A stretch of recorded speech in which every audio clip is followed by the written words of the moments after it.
Today, it's going to be a quick video. I'm upstairs in my composing cave and I thought, let's answer a question that's extremely simple, but extremely common at the same time. If you don't know about this, if you haven't encountered it yet, it can be super confusing. It's about this sign. We have sharps, we have flats, we have natural signs, and then at some point in our piano journey we get hit with this one. The answer is very simple. This X sign is called a double sharp. So instead of going half a step up, you're going to go a whole step up. Let's look at some examples. As a first example, I'll go with single notes without any kind of particular piece. Let's say that you have the note C, and then you have, whenever you have a sharp, you're going to go to the black key, C sharp. But if you have C and an X before the C, a double sharp, then you're going to go a whole step up and play a D. Another example, if you have a G, the same story. If you have a sharp, you're going to go only half a step up and play the black key.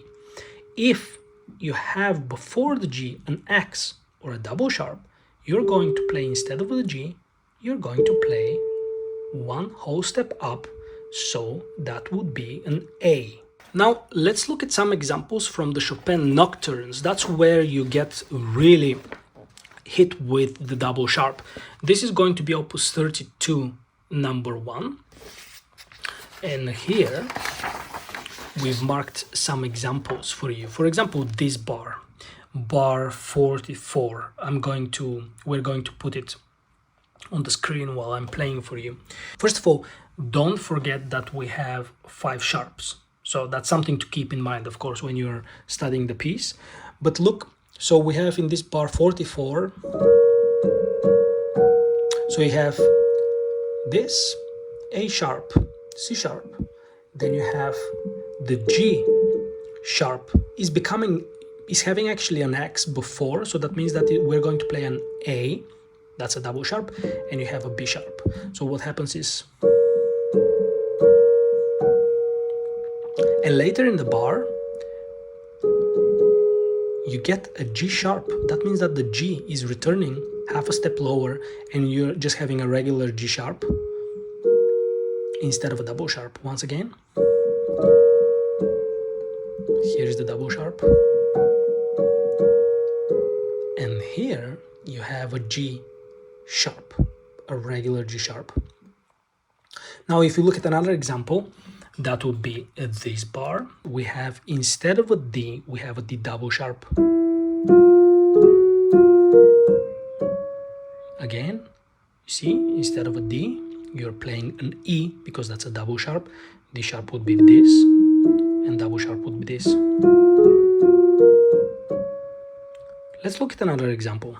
This example would be from the Nocturne, opus 9, number 3. And then we go to which bars? Bar 132. So we start, actually it's the last note of 131, which is a C double sharp, you can see. Later it's again C double sharp, and then it goes back to C sharp. So let's play this. Here it is.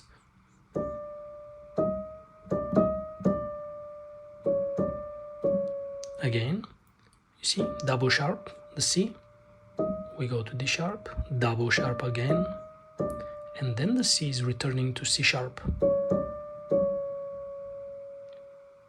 These were just some examples, but there is so much more in the piano literature where you can see double sharps or double flats for that matter. Why do we have an X sign instead of 2 sharps next to each other?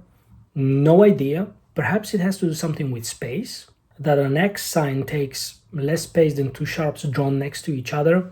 It doesn't really matter because at the end of the day, those are the rules, and that's the sign we're going to use whenever we have to play a double sharp. I hope this short video was useful to those of you who didn't know what the X sign means in sheet music.